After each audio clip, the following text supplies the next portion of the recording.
Welcome back to the channel. It was the World Rugby Awards last night, which many of you would have noticed, and there was controversy, as there normally is, to be honest, around these things. The Springboks snubbed in the Team of the Year category. I'm going to talk about that, talk about who I think should get into it, talk about the Player of the Year, the Breakthrough Player of the Year, and the Coach of the Year as well, all in the men's game. You can have a comment down below. What did you make of it? I think most people would say that the Team of the Year certainly has a few eyebrows raised, but it's a bit of a laugh. We'll get into it. Make sure you comment down below, make sure you like the video, and make sure you're subscribed to the channel as well. So I remember last year I did a video around the World Rugby end of season awards, and I thought a load of them were wrong. I think it's probably a par for the course, really. When you get to awards season, we get to the end of the year, and we all disagree, really, with a lot of it. What I would be interested to know is when these awards get decided and voted for. You look at the Team of the Year, and I'll flash it up on screen in just a second, but you just wonder whether that is a team that has been selected before the quarterfinals have happened at the Rugby World Cup. Certainly the Player of the Year nominations came out before the final. I think with Dupont there, Bundy Aki there, would that have been different had we known that it was going to be a South Africa-New Zealand final? So there's a few different things to cover. I don't know exactly when they get voted for. And I do think also, I don't think we're ever going to have these awards and everyone's like, yep, that's the correct decision. We're all happy with that. It's kind of the nature of them that what you disagree with is what gets put under the spotlight. But having said that, there's absolutely some things that I think all of us will probably disagree with, in particular the Springboks and that World Team of the Year. So here it is, if you haven't seen it already. And the first thing is only one South African in the whole 15, that's Eben Etzebeth. But to run through it, Cyril Bailly, Dan Shee and Tyke Furlong, Etzebeth alongside Scott Barrett in the second row, Caelan Doris, Ardie Savea, Charles Olivon, Dupont and Mwanga, Bundy Aki and Ringrose, Will Jordan, Thomas Ramos and Damien Penaud, the back three.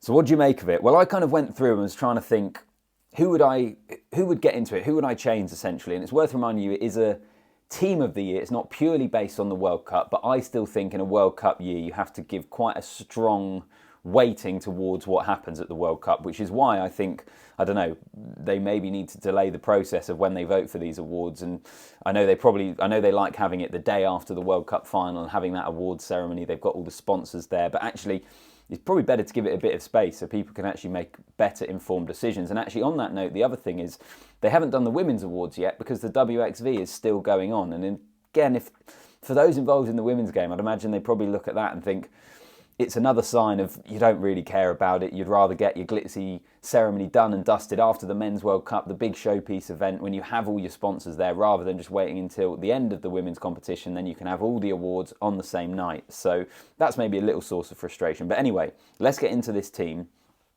First of all, the front row. I think you've got to have a strong South African presence there, really, in that I would change both of the props. Furlong and Bailly, both brilliant in the Six Nations, both got knocked out at the quarterfinal stage of the World Cup, and they played pretty well in the World Cup. But I think because of what we saw from the Boks in particular, I think I'd have Kitsoff or De Groot on one side. I'd have Malherbe. I think you could obviously throw Oxen Che into the conversation there as well because of the impact that he's had, but I'd have three of those guys. Hooker, I think, is an interesting one. I think that's actually quite difficult. Sheehan was excellent in the Six Nations. The other names that I dropped or jotted down was Muvaka for the way in which he came in after the injury to Julien Marchand. I think he had a very good World Cup. Bongi and Mbonambi and Malcolm Marx as well. Malcolm Marx, probably the best hooker in the world. He did miss the World Cup, and Mbonambi was the guy that has probably been more consistently through that team, through the World Cup, Rugby Championship, playing there. So maybe I'd give it to Mbonambi. I think there are a number of different options there. What do you make of it? Into the second row, obviously Etzebeth, he's been absolutely immense. I don't have a huge issue with Scott Barrett. I think he's had a really good year, actually. He had a good Rugby Championship. He's been great in the World Cup, so I don't have too many complaints over the second row. Back row, I would make changes. Peter Steff has to come in. Just has to. He's such a big game player. Man of the match in the World Cup final, but also just throughout the knockout stages, I thought he was immense in that back row. I think he was good against Ireland and Scotland as well in the pool stages. The big games the Springboks have had, I think he always steps up to the plate. So I'd have him there. I'd obviously have Ardie Savea as well. And then actually the other back row position, I don't know. I'm not sure who you give it to. I think there's so many options. You've got Sia Khaleesi, obviously, and Sam Cane if we want to look at the teams that are in the final. I think you could throw maybe some left field options of a Jack Morgan or someone like that into the conversation. Exceptional for Wales, captaining them at a young age. I think there's quite a good case to be made there. So the other back row option, where would you go? Caelan Doris, great Six Nations Caelan Doris, decent World Cup. Maybe he does deserve to be there, I don't know. Maybe he does deserve to be there, Caelan Doris. I suppose having some Irish influence on this team isn't really that much of an insult. A Six Nations Grand Slam, #1 team in the world for a lot of the year, a great winning streak until that World Cup quarter-final defeat. So maybe it's Caelan Doris. Anyway, let's move on. Let's get into the backs. Rather than Antoine Dupont, I'm going Aaron Smith. I thought Aaron Smith was brilliant in the Rugby Championship for the All Blacks. I think he's excellent throughout this World Cup, and actually I think the drop-off for the All Blacks at the moment between the next guys coming through and him is a pretty big void to fill, which they will fill, I'm sure. But I thought in the final, when he went off and Finlay Christie came on, I was just like, it's a big difference. So I think he's been very good. I'll go with Aaron Smith. With the Springbok nines, they just rotate a little bit more, don't they? I know you've got Faf and Kobus, and they have options, but yeah, that's probably why I'd go for Aaron Smith. I don't have an issue with Richie Mo'unga at 10. I think he's been absolutely excellent. I know Andre Pollard has come in and been clutch in a semi-final, final, but it's probably just not quite enough body of work under his belt to get in a team of the whole year. So Mo'unga I don't have a problem with. I'd have Geordie Barrett in my centres, and then this is the other place I've got a question mark. Who else is getting in there at 13? What'd you go for? Gary Ringrose is the guy that's there. I don't know if it's him. Is it Gael Fiku? Jesse Creel had a great World Cup for the Boks. Rieko Ioane as well for New Zealand. So yeah, again, the centres is another one of those areas that I'm looking at it and just thinking, oh, don't know, it's tough. What do you reckon? And then my back three, Will Jordan, Thomas Ramos, I don't have a problem with. I'd probably put Cheslin Kolbe in there, which is harsh on Damien Penaud actually, because Penaud at the moment is like an unbelievably good winger, and actually maybe this is where I'm weighting it too much towards the World Cup, because across the whole year, like, there hasn't been a point where Damien Penaud hasn't been exceptional, so I don't have a problem with him being in there, but I still look at some of Kolbe's impacts on big games at the World Cup and looking towards the latter stages. That quarter-final against France, with the tries he scored, the pace he showed, his ability in the air as well. I know there are times where teams like England were able to make life quite awkward for him, but I actually think he's a very good aerial player. So Kolbe I'd probably put in there.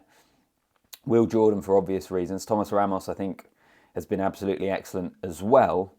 But yeah, that's kind of where I am with my team. So my big question marks, I suppose, what do you do at hooker? I gave you a few options for the front row really, but hooker in particular, I listed a load of names. Who's your final player in the back row?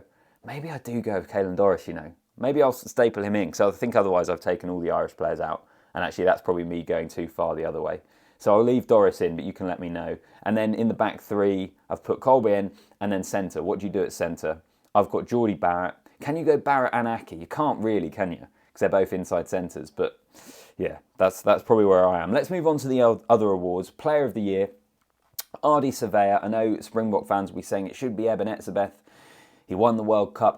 I do just think Savea has been exceptional. I don't actually have too much of a complaint there. I think you could make a really good case for both of those guys, and there's not really a wrong option. But for me and Ardie Savea, I don't have a problem with that. Even in the World Cup final in a losing cause, he was very, very good. Breakthrough player goes to Mark Telea, and he was awesome in the World Cup final. In fact, he's been brilliant for the All Blacks. Here was probably where I expected Marnie Libbok to get it. Just in the fact that Libbok was the starting 10 for the Springboks for most of the year, really, up until the final. And in almost, what was it? I can't remember how many tests that was. Nianaba spoke about it a lot in his press conferences at the World Cup. But his winning percentage was very high. The way in which he implemented the game plan, the attacking side of the ball for the Springboks.